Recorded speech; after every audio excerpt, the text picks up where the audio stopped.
Ulang araw at ngunit ito ay alam natin na biyaya sa ating Panginoon. So patuloy po tayo na dumalangin sa Panginoon, no? At bigyan tayo ng Panginoon ng patuloy na biyaya, pagpapala na magpatuloy sa kanyang gawain sa kabila ng mga mga aberya, ulan at bagyo na ating dinadanas. At magandang umaga rin sa lahat ng mga nasa online at hindi nagkaroon ng pagkakataong makaparito dahil sa mga hadlang sa daan, sa mga lansangan, kalye ng mga binaha. Naway sumaatin ang biyaya at pagpapala ng Diyos dito sa atin, no? Siguro sa walang pagtatagal, buksan natin ang ating mga Bible, Matthew 24:23. Okay, hanggang 24, dire-diretso yan. Sabi rito, "Then if any man shall say unto you, Lo, here is Christ, or there, believe it not. For there shall arise false Christs and false prophets, and shall show great signs and wonders, insomuch that if it were possible, they shall deceive the very elect. Behold, I have told you before. Wherefore, if they shall say unto you, Behold, he is in the desert, go not forth. Behold, he is in the secret chamber, believe it not. For as the lightning cometh out of the east, and shineth even unto the west, so shall also the coming of the Son of Man be. For wheresoever the carcass is, there is the eagles be gathered together. And immediately after the tribulation of those days, shall the sun be darkened, and the moon shall not give her light, and the stars shall fall from heaven, and the powers of the heavens shall be shaken. And then shall appear the sign of the Son of Man in heaven, and then shall all the tribes of the earth mourn, and they shall see the Son of Man coming in the clouds of heaven with power and great glory. And he shall send his angels with a great sound of a trumpet, and they shall gather together his elect from the four winds, from one end of heaven to the other." Now dito sa Matthew 16 verse 1. "The Pharisees also with the Sadducees came, and tempting desired him that he would show them a sign from heaven. He answered and said unto them, When it is evening, you say, It will be fair weather, for the sky is red. And in the morning it will be foul weather today, for the sky is red and lowering. O ye hypocrites, you can discern the face of the sky, but can ye not discern the signs of the times? A wicked and adulterous generation seeketh after a sign, and there shall no sign be given unto it, but the sign of the prophet Jonas. And he left them and departed." Tayo po'y yumuko at magpasimula sa isang panalangin. Dakila at mahabaging Diyos, purihin ka sa umagang ito, sa iyong presensya na gumagawa at kumikilos mula pa kaninang umaga sa aming panambahan, sa aming pakikinig, sa aming pagpupuri. Tunay na ang presensya mo, O Diyos, ay nagpaparamdam sa amin sa mga panambahang ito. Patuloy mong katagpuin, Lord, ang lahat ng naririto, punuin, puspusin at biyayaan ng iyong mga promises, at makita namin, Lord, ang fulfillment ng iyong mga salita sa uling mga araw na ito, na siyang magbigay sa amin ng kalakasan, katatagan at kasiglahan sa paglilingkod sa iyo. Ignorin ang lahat ng mga trials o mga pagsubok at I-overcome ito sa pamamagitan ng pananampalataya. Patuloy kang mangusap, gamitin mo ang iyong abang lingkod, at patuloy mong abutin maging ang mga malalayo at di namin kasama ngayon. Ikaw ang mag-comfort sa kanila. At sa lahat ng mga may suliranin, ikaw ang umaliw, O Diyos. Ikaw ang pumuno sa lahat ng kakulangan. Kaya once again, Lord, hinihingi namin ang biyaya mo at pagpapala sa mga salitang ito. Hallelujah. In the name of Jesus Christ, we pray. Lahat ay magsabi ng Amen. God bless you all. Tayo po ay makaupo na. Marami-rami rin ng mga nasa bahay. So, alam natin mga kapatid na yan ay tinatawag na kalooban ng Diyos sa atin na anuman na mangyari, sapagkat we believe all things work together for good to them that love the Lord. Maaaring hindi pinatuloy, baka masiraan. Maaaring hindi pinatuloy ang ilan, baka malubog. O may iba pang nais ipagawa ang Diyos sa bawat isa. Pero we believe na wala pong by chance sa bride. No? All things work together for good to them that love the Lord. Nandyan sila sa other side, through internet, through online. At kayo naman ay naririto ngayon sa isang tinatawag na physical na pananambahan. So, ang mahalaga, ang heart natin ay nakaset sa Kanya. Diba? At hinahanap siya at pinaghahandaan siya sa mga araw ng pagsamba at pananalangin. At kagaya ng ating pinagdadaanan ngayon, siguro 1 linggo pa to, no? 1 linggong baha, di ba? 1 linggong tinatawag na punas ng punas sa mga tulo ng mga bubong at bahay. I believe lilipas din yan, di ba? Mauubos din yung ulan na yan at sisikat naman yung araw. At ang mahalaga mga kapatid ay hindi po tayo apektado ng panahon, di ba? May mga Kristiyano kasi apektado ng panahon eh. Anong ibig ko sabihin? Ay, umuulan, bukas na lang. Di ba? Ay, masama ang panahon. Hindi po tayo apektado ng panahon. Di ba? Ang ating pananampalataya sa Panginoon, we believe, mga kapatid, ay certain yon, mga kapatid. Sapagkat yun ay manifestation ng ating katatagan sa ating pananampalataya. Di ba? Kaya yun po ay patuloy nating i-practice dahil darating ang time, hindi naman po ulan lang ng tubig ang uulan, ulan pa ng apoy at asupre ang darating sa mundong ito. Amen. Ang mahalaga, yung faith natin ay nakaset, automatic para sa kanyang presensya. Now, dito po ay kahapon ba yun o nang nakarang araw na nakita ko sa internet at sa mga Facebook online na another major event, no? Major celestial events mag-a-appear sa sky dito sa August 12. Bagamat karamihan ito, hindi naman sa atin, dito yan sa Europa, sa Amerika.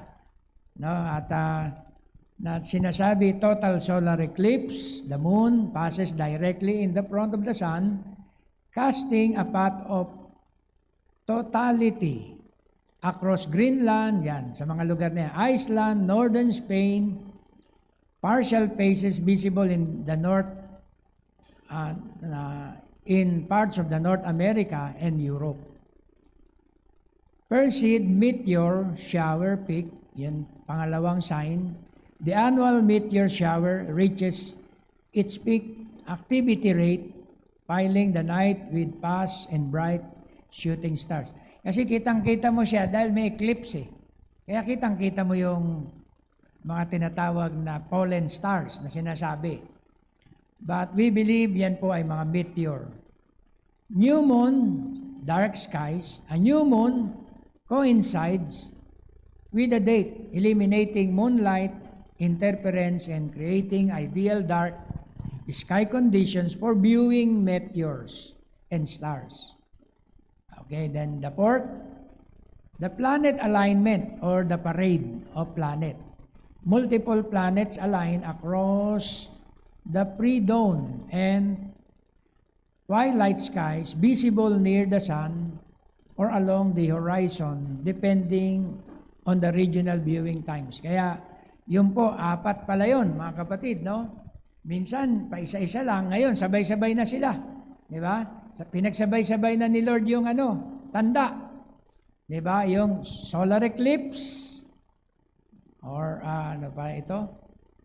Di ba? Solar eclipse, meteor shower, then the new moon, and the planet alignment. 4, mga kapatid. Pero ano ba yan para sa atin? Sa mundo, yan ay parang napakagandang tanawin. Di ba? O isang extra ordinary na tinatawag na signs sa sky. Kagaya din ang sinasabi dito sa Bible, sa quote, na nung unang panahon, ganun din. Diba? May mga prediction din ng mga astronomers. We see that the astronomers are predicting sometime in this early part of the first part of the month, beginning on the 2nd or the 5th, or somewhere along this month, the Indian astronomers predict the world to blow to pieces. And the American newspapers make fun of it. I do not believe the world's going to blow to pieces, but I do say it's wrong to make fun of it. Dahil meron ding truth behind that. No, maaaring hindi sasambulat at magkakapira-piraso, pero magkakaroon din ng tinatawag na distraction. Because something fixing to happen one of these days, something similar to that. When the 5 planets, Mars, Jupiter, and Venus, and so forth comes into their or alignment. They never have did it. Or they claim maybe 25,000 years ago. But who was back there to know it? Amen? Kaya yan po yung mga quotation, mga kapatid, ng propeta patungkol sa mga tanda na ating nakikita. Communion, paragraph 75, I predict that this has a spiritual application. Sabi ng prophet, yung mga nakikitang tanda. I believe it's the coming in of the issue of God. And the great revelation of the Word will be open during this time. Amen. Yan na po, mga kapatid, yung tinatawag na great revelation, amen, ang tinatawag na Word of God ay darating. Will be open during this time. Remember, they claim it was 3 stars came into the orbit when Jesus was born. Sa first coming, ay merong 3 alignments ng planets. And this is 5 or 6 sa ating panahon. Di ba? 5 is grace, the number of grace. 3 is the number of perfection.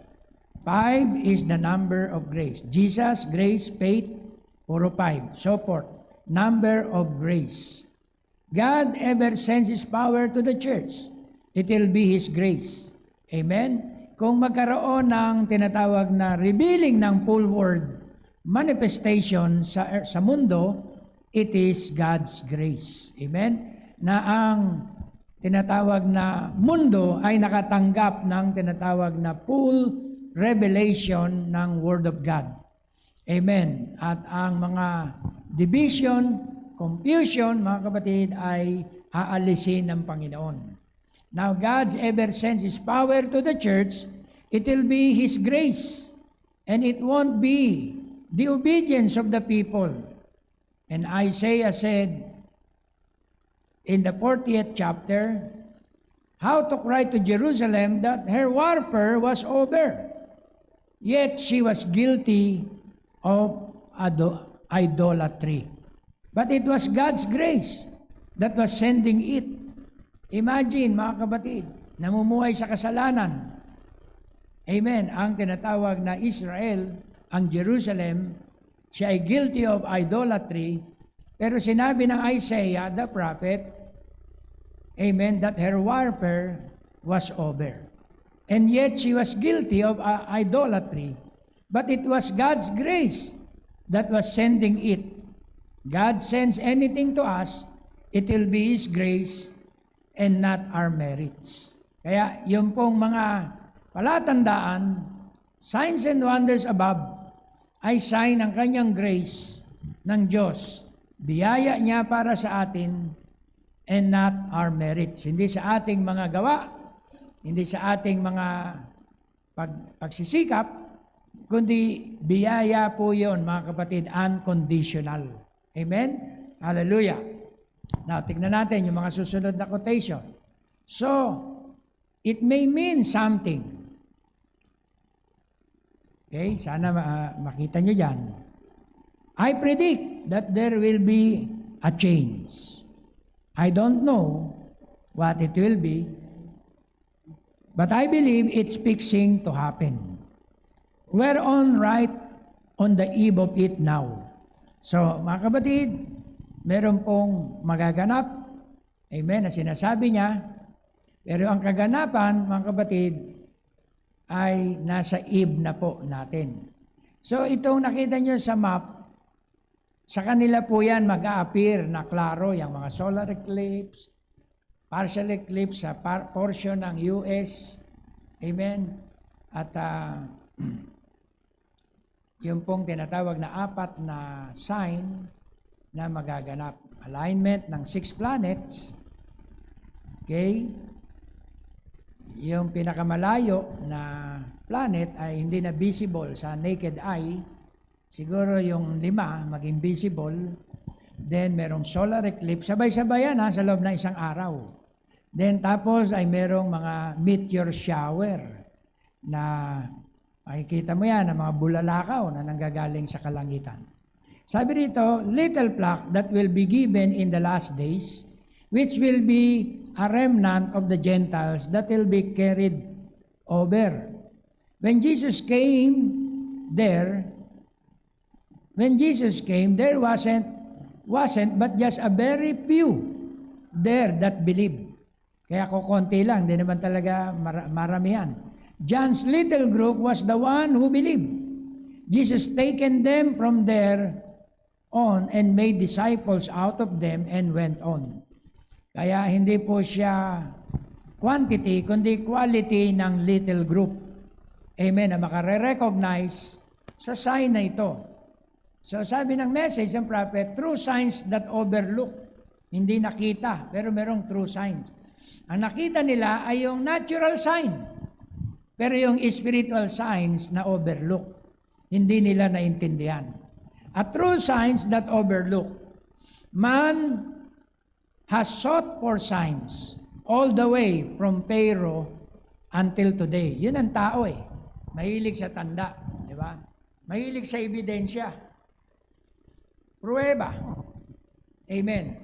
And Jesus told us, a time there will be seekers of signs. Sa huling panahon, merong mga tinatawag na ganyang klase na sign seekers. And said that a wicked and adulterous generation will seek after a sign. Tinawag silang adulterous generation kasi sila ay tinatawag na fornicator sa kasalanan. Diba? Kaya adulterous generation. They seek after signs, but yet they will receive a sign. And that generation was to receive a sign of the resurrection. Ang henerasyon na yan ay tatanggap ng tanda ng pagkabuhay, which will be a weak and wicked, and an adulterous generation will be given a sign of the resurrection. Kaya ang tandang binigay ay tanda ng pagkabuhay. Pero paano maintindihan ang tanda ng pagkabuhay? Bakit sa time ng generation na to, ang ibinigay ng Diyos na sign ay si Noah? Bakit si Noah? Kasi si Noah ay sign ng resurrection. Di ba?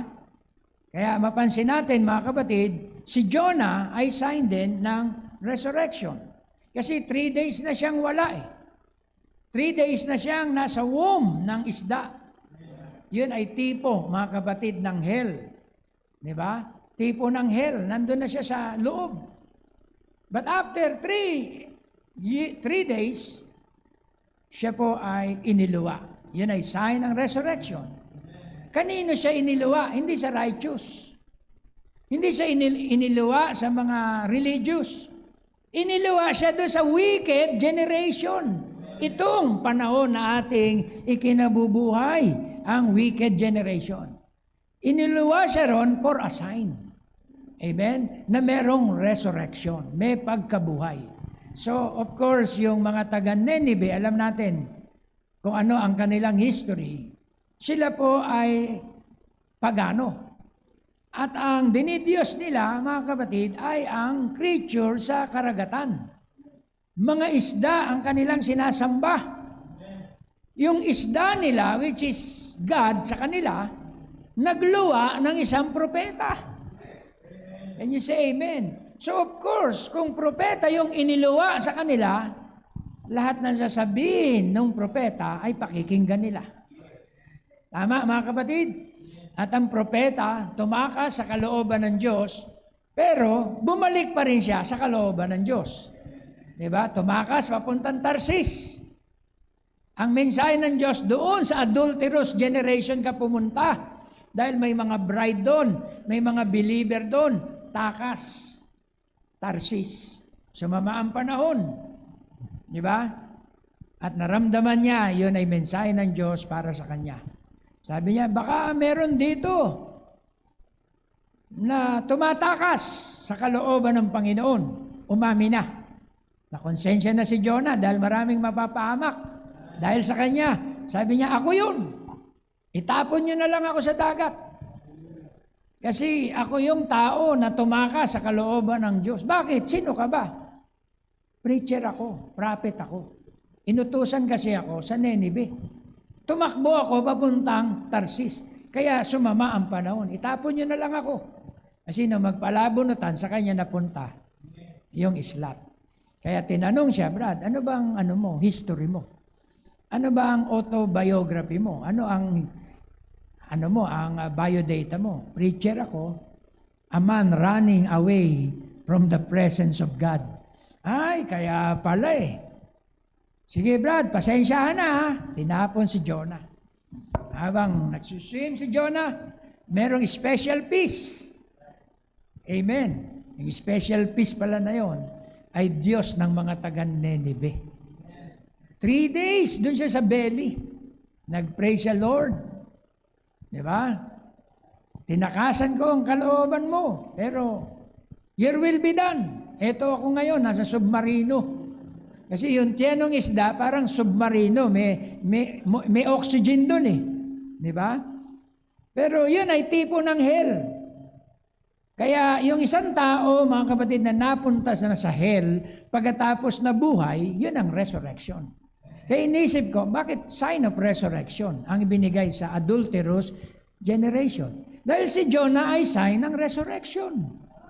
Siya ay nasa belly na ng fish 3 days, iniluwa pa, yun ay sign ng resurrection. Kaya ang mga tao doon ay grabe po, mga kapatid, ang pagpapahalaga, respeto sa mga salita ni Jonah.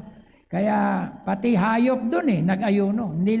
Hindi lang hari, hindi lang mayayaman, pati mga hayop nag-ayuno sa tindi ng tinatawag na mensahe. Di ba? 40 days, 40 nights, mula ngayon, magugunaw ang Ninive kung hindi kayo magbabalik loob at magsisisi. Matatakutin at mananampalataya pala yung mga nasa Ninive, nagrepent. Nagbalik loob sa Diyos. Can you say amen? Kaya yun ang sign sa adulterous generation sa huling kapanahunan na ito, mga kapatid. May resurrection na hindi na-recognize ng iba, pero na-recognize ng bride. Paano natin na-recognize, mga kapatid, ang mensahe? Dahil ang resurrection, mga kapatid, ay new birth. Tayo'y dating patay na Di ba? Old soul died, old man buried. We are dead in Him. Di ba? Through the baptism. Kaya tayo, mga kapatid, na ni-resurrect, yung seed na ni-resurrect, yun ang sign ng resurrection. Kaya na-recognize natin ang message ng resurrection, which is the new birth. Amen. Mukhang magtatapos na agad So, mamaya. Di ba? Kasi resurrection na, Jonah na. But Noah, as a prophet, was assigned to that generation. A sign that was evil spoken of. A man that was thought to be insane. Siya yung tao na pinagsasalitaan ng masama. Dahil si Noah daw ay baliw. Dahil gumawa ng arka sa bundok. Kaya lahat ng mga tao, pag naririnig ang pangalan ni Noah, umiiling. Napakataas na bundok. Si Noah, gumawa ng bangka sa taas ng bundok. Can you say amen? Kaya wala, insane na si Noah. Kasi meron din naman silang kaalaman They can discern the signs. Kung ano meron sa langit. Walang ulan Di ba? Sa lupa, maganda ang panahon. Kaya meron silang pruweba para kutsain at libakin si Noah. Pero ang Diyos ang magbibindicate kay Noah. Ang salita ng Diyos ang magbibindicate sa mensahe ni Noah. Tiis lang, 120 years, biruin mo. 120 years kang pinagtatawanan. 120 years kang nililibak sa iyo mensahe. Ang mensahe kaya, mga kapatid ng propeta, ilang taon na? Malapit na. Malapit na, di ba? Mag 120 years. Kung nag-start ng 1933, malapit na mag 100. Di ba? Pero ito po ay maiksing panahon lang. A sign that was evil spoken of a man that was thought to be an insane, preparing something that there was no evidence anywhere or never had been that there ever be any use for it. But that's the way people seems to think today. Yan yung mga pag-iisip ng mga tao ngayon. They can think of a fallout shelter. What's about fallout shelter going to do you when there's not even a will be a tree or oak or rock left on earth? We got a fallout shelter the Christian has. But Noah, a neurotic, considered in that day, through the foolishness of preaching and performing a sign before the people, giving them warning, condemned to the world, di ba yan yung mensahe ng bride? Condemned to the world by building an ark when there was no water for it. Walang pruweba. To float in. And he condemned the world. The Bible said, Hebrews 11 chapter, he condemned the world and saved his own house by preparing and being a sign for God of the oncoming judgment of that day. Di ba? Kaya tayo, mga kapatid, ay nire-ridicule, pinagtatawanan. Amen? Yung isang kapatid natin, nag-warning sa kapatid niya sa California. Ano sabi ba da Joe? Hindi totoo yan. Di ba? Marami din akong labuan sa California. Hindi rin sila naniniwala dyan na ang California ay magsisink. Yun para sa kanila ay heaven. Di ba? Yun ay fortress. Pero sabi ng mga scientists, meron ng mga uka yung ilalim ng California. Yung mga submarine, lumalangoy na doon. At sabi ng propesiya, miles deep. Di ba? Siya'y magsisink doon sa bottom of the sea. Aabot hanggang disyerto ang tubig. Grabe, mga kapatid, gano'ng kataas na tsunami yun, yung mangyayari na yun, mga kapatid. Kagaya ng Ninive, di ba? Kagaya ng tinatawag nating mga anong tawag dito? Sodom and Gomorrah na nabura sa mapa. Amen, at nagkatotoo. Ganon din daw ang mangyayari doon sa dakilang syudad. Pero pinagtawanan. Pero ito na po ang pruweba. A post by a Facebook user in Australia claims scientists studying Mount Everest have found fossil of fish skeletons, which are proof the earth previously experienced a great flood. Napakataas na bundok, di ba? Mount Everest. Wala nang hangin halos. May mga oxygen na yung pumupunta ron. Di ba? Pero nasumpungan ng mga scientists na mayroong mga fossils na mga isda, na mga tinatawag na marine fossils na nasumpungan. Amen? At that time of writing, amen, sabi nga noon, May 8, posts had been viewed more than 41,000 times, shared nearly 300 times. Yan yung mga fossil na nakita sa Everest. Di ba? Kaya, paano yan? Ayan. Yung pinakamatataas na bundok, merong mga tinatawag na mga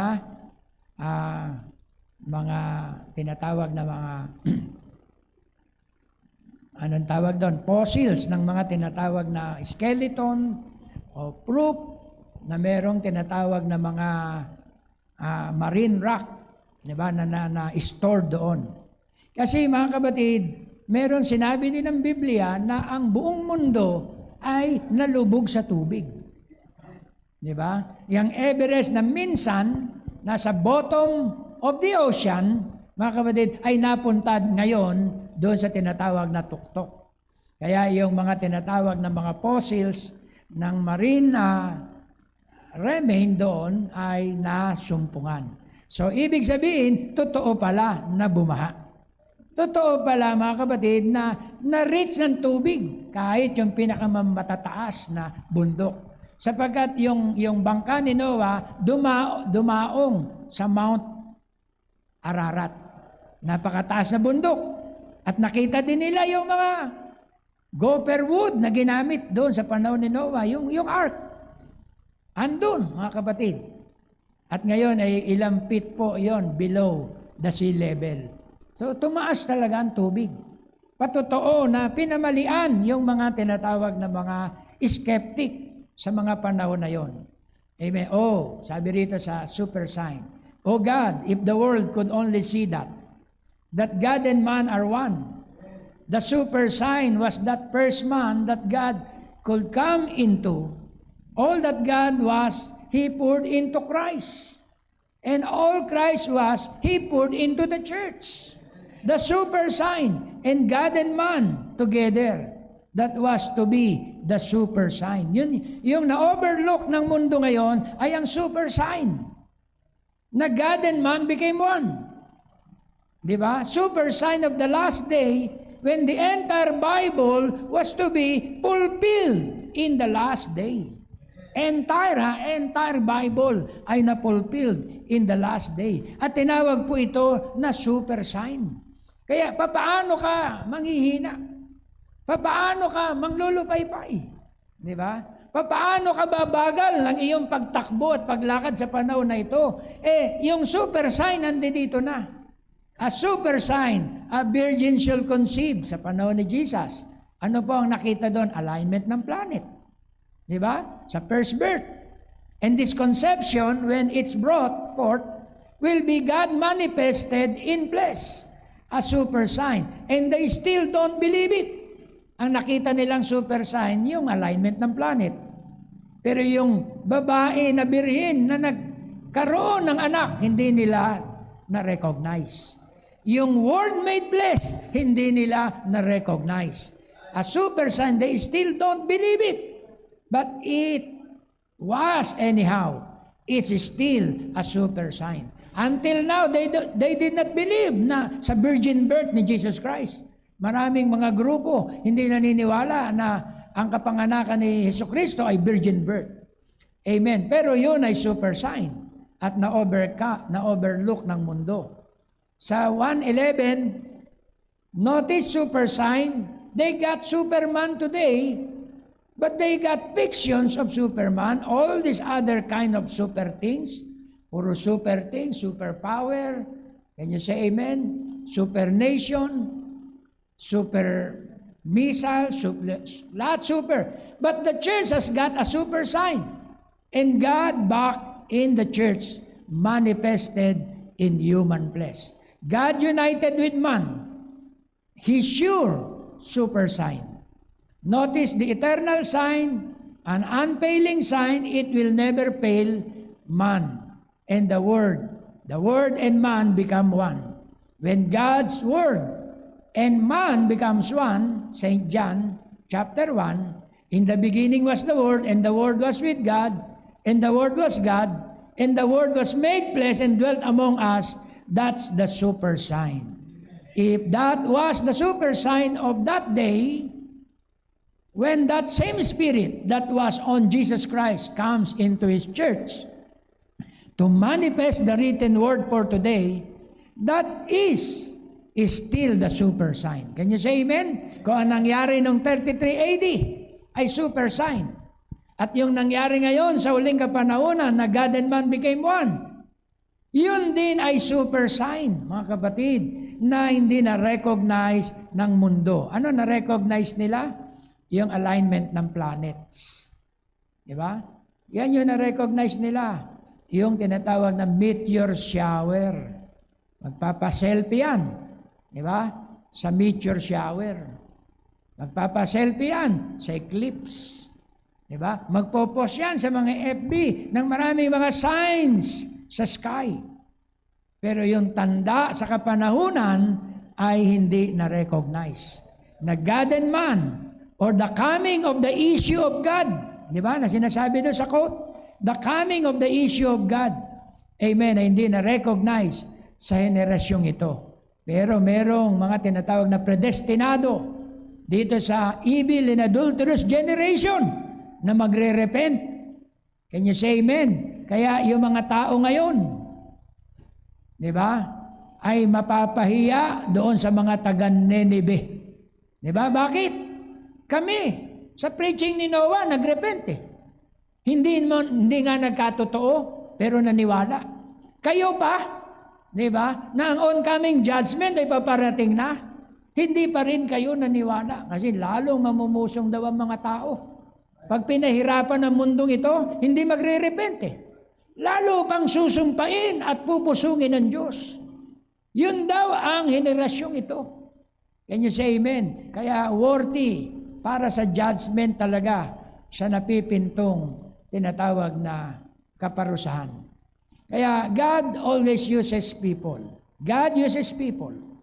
You know, I believe it was Paul said, "Ye are epistles of God, read of all men." God uses people for signs to show His sign. And many times that sign, and every time mostly, unless it's with the elected people, that sign is overlooked and criticized and made fun of and cast out and considered. Kaya mga kapatid, naranasan ko na yan. Di ba? New birth mo, new birth 63. New birth o jail 63 ni Batak, naranasan ko na yan. Na i-ridicule sa mensaheng ito. But that's the super sign.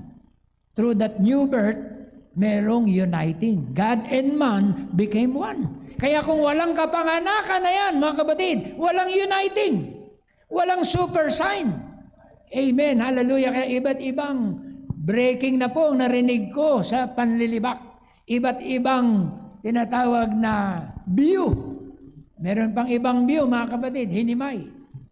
Mula January hanggang March na ang propeta, mga kapatid, ay meron pa ring mistakes. Okay yun, mga kapatid, kasi hindi pa doon nabubuksan eh. March nabuksan ang buong hiwaga. O kaya binasaan pa ng ibang quote, mga kapatid, na March, ang pagbubukas ng selyo, mga kapatid, ay hanggang 1965 eh. Nag-start lang siya noong 1963. Dumating ang day of redemption. Kaya sabi ng prophet, I am now identified with the baptism of the Holy Ghost. Amen. I have it right now. Hindi niya natanggap 40 years ago. I have it right now. Imagine, mga kapatid, ang daming naniwala, sumunod sa kanyang ministry. Diba? Then malalaman mo yung identification niya ng baptism ng Holy Ghost, 1963. So hindi rin mali yun.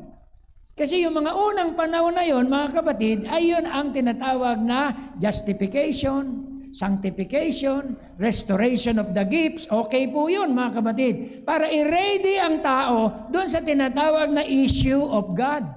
Amen. Bahagi din po, mga kapatid, ng issue of God, yung tinatawag na lost things. Diba? Kaya before 1963, babasahan mo ako ng may mga na-reveal naman na, oo, I agree, pero yun ay lost things. Yun ay mga bahagi, mga kapatid, ng revealing ng full word. Kaya before 1963, may mga bahagi na po na binuksan. Kasi may mga bride din sa mga ages. Tama, mga kapatid, na kailangan makatanggap ng Godhead, makatanggap ng water baptism, makatanggap ng predestination. Yan pong mga iwagang yan, mga kapatid, ay naipangaral na before the opening of the seals. Can you say amen? Pero ang pinag-uusapan natin dito na super sign ay yung great issue of God. The fullness of the Godhead bodily.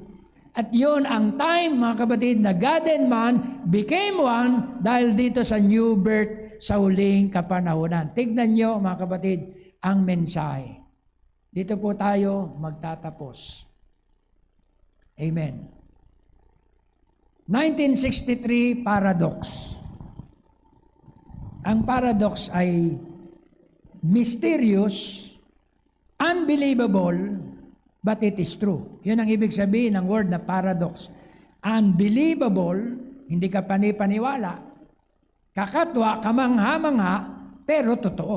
Yun ang ibig sabihin ng message ni Brother Branham ng paradox. Now, sa paragraph 98, the virgin birth was a mystery to the people. Yun yung unang sign. They could not understand it, just like the new birth is today. Kaya pansinin mo, mga kapatid, pag mali ang silip mo sa Godhead, sa new birth, mali din ang unawa mo. Amen? Hindi mo pwedeng pag-iwalayin ito. Hindi na kailangan ng new birth na yan. Ang mahalaga, Godhead. Paano ka tumama sa Godhead kung mali ka sa new birth? Di ba? Dahil ang Godhead, ang virgin birth, at ang new birth ay the same. Can you say amen? The new birth is a mystery to the people. They can understand it.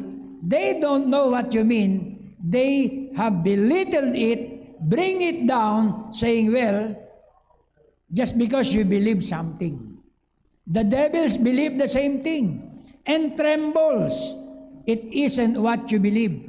It's what God has actually done. Ngayon ang nangyayari ngayon, hindi yung kung ano ang paniniwala mo. Ito ay kung ano ang ginawa na ng Diyos ngayon. The new birth is a birth. It was a new. It was a paradox when God brought new life to the human race. To reject it is eternal separation. To receive it is eternal life you have. Kaya mga kapatid, tignan nyo ang nangyari sa foolish virgin. They rejected the atonement in its fullness. The atonement in its fullness is the new birth. Can you say amen? Nireject nila yung baptism ng Holy Ghost ngayon sa ating time. Nadala-dala ng mensahero. Do you believe na yung issue of God, dala-dala ng mensahero na prophet? Tignan nyo ang nangyari ngayon. They believe the prophet. They ate with the prophet. They hunt with the prophet. Diba? They have picnic with the prophet. Nag-enjoy sila. Brother Branham, ganun. Saya-saya nila. Mas nauna pa sa atin. Pero nung ang issue of God, i-preach na ng prophet, we think you add something. Diba? I think, hindi na yan mensahe. Medyo deep na yan. Nung pinapangaral mong healing, okay yan. Nung pinapangaral mo yung mga lost things, okay yan. Pero sasabihin mo may mga unwritten word na, hidden things na, at nireveal na sa iyo ang seals, teka, dito muna kami, dyan ka na lang muna. Humiwalay, mga kapatid, ang full gospel businessman sa kanya. Binitawan siya ng napakaraming mga supporters. Amen? At ang audience niya habang pinipreach yung mensahe ng 7 seals, 400 or 300 believers. At sabi niya, ito ay para lang sa aking church, Branham Tabernacle. Amen? Sapagkat hindi natin tinanggap ng the rest of the world. Nakuha niyo mga kapatid, sapagkat na-overlook nila yung true signs. Ang true signs ay yung issue of God. Kaya maging nasa message na, nagsasabi, message din naman kami ah. Ano ba tingin nyo? Hindi ba kami message? Message nga kayo. Pero yung ibang mensahe ng propeta, minamali nyo. So kayo yung mga lumabas sa propeta. Hindi mo, hypocrite kasi kung sabihin mo na, I believe the prophet, he is my prophet. Pero nire-reject mo yung mga quotation na iba ng prophet dahil bunggo sa yung unawa. Ang baksak mo, it's either foolish virgin or wicked. Dahil ang foolish virgin, totoong meron siyang ignorance, kaya niya nire-reject, kaya niya tinatanggihan. Dahil hindi siya sold out sa propeta 100%. Nakita niyo mga kapatid, na si Lot hindi sold out kay Abraham 100%, but he believed Abraham. He believed Abraham also is a man of God. Pero pagdating sa sistema, hindi na kami magkasundo ni Abraham. Abraham, diyan ka na, dito ako. Dito na kami, diyan ka na. Nakita nyo? Naghiwalay din ang mga pare-parehong end time. Nagkakakamayan, nagkakangitian, pero hiwalayan. Pag binrake mo na yung tinatawag na infallibility ng word, who then will have the infallibility of the word? Sasabihin ng mga foolish virgin at mga wicked. Diyan na kayo. Tao lang yan. Ginagawa niyong infallibility. Yung word ang tinatayuan natin na merong infallibility na nasa tao. Kaya hindi na nila tatanggapin pa kahit word by word mong ipabasa yung quote pertain do sa issue, hindi na nila tatanggapin. Kasi sarado na. May ignorance na. 'Di ba? Ang kaligtasan nila maaring hindi dito, maaring do sa other side sa white throne judgment. Can you say amen? Because they rejected the atonement in its fullness. Kaya hindi ko inaawa yan. Pag na-meet ko yung mga taong mababait din naman, nagpapahaba din naman ng mga buhok, pag umawit, maiiyak ka pa dahil may anointing din. Tama? Meron ding holy life. Minsan natatalo pa nga yung iba sa kanilang kasinsiruhan. Pero pag pinag-uusapan na yung Godhead, pinag-uusapan na yung mga deep mystery, wala na, may ignorance na. Hindi na nila maabot. Hindi na nila masabayan. Pareho yung manlalangoy, pero hindi lahat ng manlalangoy pwedeng lumangoy sa lahat ng klase ng tubig. Pag yung alon gumagano na, yung mga tunay na swimmer na lang ang makakasurvive doon. Yung mga tinatawag na hindi sanay na mga manlalangoy, wala na yun, aalis na yun. Malulunod na yun, lulutang na yun. Pero yung mga tunay na mga swimmer, kahit na, diba? Lalangoy at lalangoy pa rin yun, mga kapatid. Dinesign sila doon sa ganong tinatawag na disenyo, mga kapatid, ng survival. Ganon din ang bride of Christ in these last days. Yung true signs na na-overlook, hindi lang unbeliever ang nag-overlook sa true sign. Kasi kapag usapan natin, unbeliever, pagkarinig lang nila na Bible, ay, yan na kayo. Wala na agad. Diba? Kagaya din sa panahon ni Jesus, nang sabihin ng Panginoon na, except you eat my flesh and drink my blood, alis na agad yung mga unbeliever. Di ba? Iba na yan. Hindi na kami pwede dyan. Di ba? Kasi, cannibalism na yan. Kakainin nyo na ang laman niya at ang kanyang dugo, iinumin nyo na. Diyan na kayo. Ayaw namin ng ganyang mga mensahe. Masyadong messy. Ganon kabilis mawala yung unbeliever Pero yung make-believer, magra-ride pa sa mensahe. Like Judas. I like it. Di ba? Sabi ni Judas, yan ay mentor ko. Yan ay tinatawag na man of God. Pero pagdating na doon sa tinatawag na issue of God, ano yung issue of God? New birth? Ayoko na. Iba na yan. Di ba? Ibang usapan na yan. Di ba? Nagdadagdag na kayo. Ganun na ang magiging tinatawag na expression ni Judas. Kaya mga Judases, hihiwalay din po sa bride. Lalabanan nila yung mensahe ng bride. Ang Foolish Virgin naman, hihiwalay pero hindi na kayo lalabanan. Mag-i-stay na lang sila doon sa unawa nila. Hindi ka na nila kukumprontahin kasi hindi na nila maarok eh. Yung thoughts mo, hindi na nila maarok. Nakuha nyo mga kapatid. Kagaya ng dalawa nagpapaligsahan ng musician. Dalawang musician nagpapaligsahan. Sabi ng isa, mas magaling ako kaysa sa'yo. Sabi ng isa, hindi, mas magaling ako. Sige, patunayan natin kung sino talaga magaling. Kwento to, aktual na kwento. Yung isang magaling, nakasunod. Ang ginawa ng isang magaling, binaligtad. Binaligtad yung yung mga key, yung mga tunog. Hindi na nakasunod yung isang magaling na musician kasi binaligtad na eh. Ang makakasunod na lang dito, sabi ng isang musician magaling, maestro. Maestro. Kasi kahit baligtarin mo ang, di ba, tinatawag na Biblia, siya pa rin ay makakasunod. Di ba? Makakaunawa pa rin siya. Kahit ano ang marinig niya, hindi siya makukompuse, hindi siya matitinag. Amen. Dahil nakita niya yung true signs na na-overlook ng marami. Kaya ang pinakamatinding mensahe sa lahat ay new birth. Hindi tayo papayag na sabihin nila, ay, new birth, basic. Sabi nila dyan, basic. Ang highlight, Godhead. Paano mo maintindihan yung Godhead kung wala kang new birth? Kasi sabi ng Biblia, sinong magsasabi na siya ang Panginoong Diyos kung hindi sumasa kanya ang Espiritu ng Diyos? O, di ba? Kaya sumasa atin ang Espiritu ng Diyos, kaya nakita natin yung perfect understanding ng Godhead. Kaya kung sa isang tao, hindi sumasa kanya ang new birth at Espiritu ng Panginoon, hindi niya masasapul ang new birth. Gagawa lang siya ng ibang istorya ng new birth. Ibang istorya ng Godhead. Kasi Godhead, napakaraming istorya. Amen. Lahat may bahaging tama. Si Kristo ay anak lang. Si Kristo ay anak at may ama pa. May bahaging tama.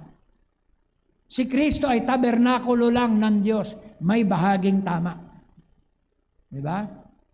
Si Kristo ay tinatawag na atang ama ay iisa lang, may bahaging tama. Nakuha nyo mga kapatid? So ano ang tinatawag na kabuuan ng pagka-Diyos? Paniwalaan mo lahat yan. Yung mga bahaging tama na yan, paniwalaan mo lahat, huwag kang huminto. Kasi pag huminto ka lang, anak lang siya, doon ka na mahuhulog sa pagkakamali. Kasi yung sinasabi mong anak lang, siya rin pala yung magiging ama. Pagdating doon sa naipailalim na sa kanya ang lahat ng mga bagay, ang Diyos ay magiging lahat sa lahat. Ang Diyos ay magiging iisa lang. Hindi dalawa, hindi tatlo. Can you say amen? Ginamit niya lang yung manifestation na yan para i-display yung kanyang mga attributes. Purihin ang ating Panginoon. New birth is a birth. It was a paradox. When God brought new life to the human race, to reject it is eternal separation. To receive it is eternal life. Kaya, alam na mga kapatid, hayag na sa panahon na to. Yung nagre-reject sa inyo, nagre-reject sa mensahe nyo, nagre-reject sa experience nyo, is eternal separation from God. Wala tayong magagawa. Di ba? Yun ang pinaka-highlight na ginawa ng Panginoon. Yun yung tinatawag na great mystery. Amen? Na ginawa niya sa sangkatauhan. Tatlo yan eh. All that was in God, He poured it into Christ. Yun ay great mystery. Marami sumablay doon at hindi nila yun nakita. Ang iba sila, Hudyo lang yan, tao lang yan, great teacher lang yan. Di ba? Ang daming nahulog doon. Ang iba, tinawag siyang pangalawang persona, pangatlong persona. Pangalawang iwaga, all that was in Christ, He poured it into the church, the bride, that He might have the preeminence. Marami ring hindi nakakita. Di ba? Marami ring hindi nakasalo sa dakilang kapahayagan na yon na ginawa ng Diyos. Ibig sabihin, ang kabuuan ni Kristo nahayag sa iglesia upang ang tinatawag na true signs ay makita ng mga tao. pero na-overlook ng karamihan. At true signs that overlook, yun ang new birth, yun ang Word made flesh. Yung third, paano sila papasok doon sa third? Ang third ay millennium. God and man walking in the cool of the garden. Amen? Reigning. Diba? With Him. No? Bago dadating ang reigning, kailangan muna uniting. Paano magsasama yan doon sa kaharian kung dito hindi na nakakasundo? Away bati dito. Mag-asawa, hindi magkasundo dito. Paano yan titira doon sa honeymoon? Di ba? Baka sa process pa lang ng kanilang relationship, hindi tayo compatible. Kasi iba ang new birth mo eh. Hindi tayo compatible. Iba ang unawa mo, iba ang silip mo. Paano ka papasok sa millennium? Dito pa lang sa lupa, nagbubungguan na. Nakuha nyo mga kapatid, kailan maganap dito pa lang sa lupa ang harmony. Kasi ang harmony of the Father and Son, mga kapatid, yun yung tinatawag na Godhead. Yung harmony ng bride at ni Christ, yun yung new birth ngayon sa ating time. That's the new birth. At yun ay great mystery. Yan yung na-overlook ng marami sa mga tao. Ang tinignan lang nila, mga outward sign. Truth ba kayo? May divine healing ba kayo? Merong isang artista na kakaawa din, no? Nakakaawa. Kilala nyo yun siguro, di ba? Yung tinatawag na artistang, nakita ko yung comment niya, may sakit kasi siya. Hindi mapagaling na mga divine preacher na dinaluan yan, mga non-sectarian. Nilihans ng priest Catholic. Gumaling. Bumalik siya ulit sa Catholic. Iniwan niya yung tinatawag na pananampalataya niya. At true signs that overlook. Tumitingin lang kasi ang taong ito sa sign. Pag tumitingin ka lang sa outward sign, pwede ka pa rin ma-deceive. Di ba? Pwede ka pa rin madaya. Kung ang gamitin na tinatawag na instrumento sa kagalingan mo, mga kapatid, ay mga false bind.